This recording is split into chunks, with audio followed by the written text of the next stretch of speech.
So I've been thinking a lot about the word intelligence. In my computer science classes, intelligence is a utility. It's just code that works. But if you ask a psychologist, they'd tell you that it requires a conscious biological mind. This gap isn't just a misunderstanding. It's a definitional stasis that is stalling the entire conversation around AI. So let's look at the tech leaders. To them, intelligence isn't some mystical biological tool. It's a utility. It's a service, for example, like electricity or the internet. And they look at a machine and ask one question: does it get the right answer?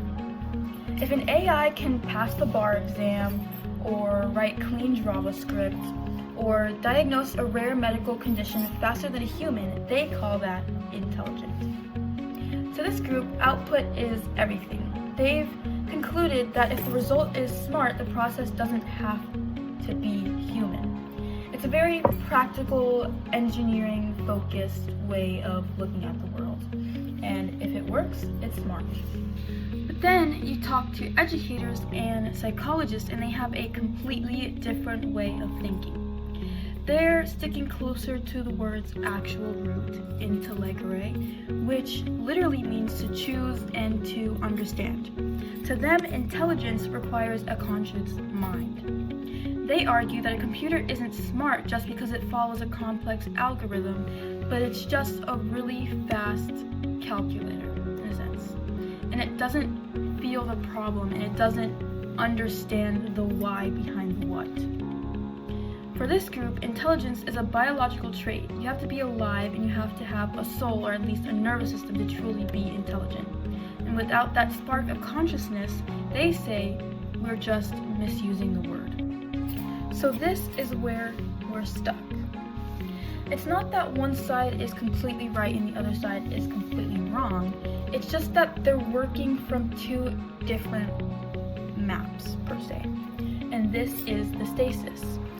We can't really move forward on things like AI ethics or new laws because we haven't agreed on what we're actually regulating. Think about it. If we follow the tech leaders' lead, we're essentially looking at human intelligence as a really high-end version of code. And it's a very logical way of looking at it, but it does leave some people wondering if we're losing sight on things that make human beings unique, like our experiences and emotions. On the flip side, if we only listen to the psychologist and stay strictly biological, we might be closing the door on some incredible tools, and we could end up ignoring a piece of tech that could solve major world problems just because it doesn't feel or think on its own the exact way that we do.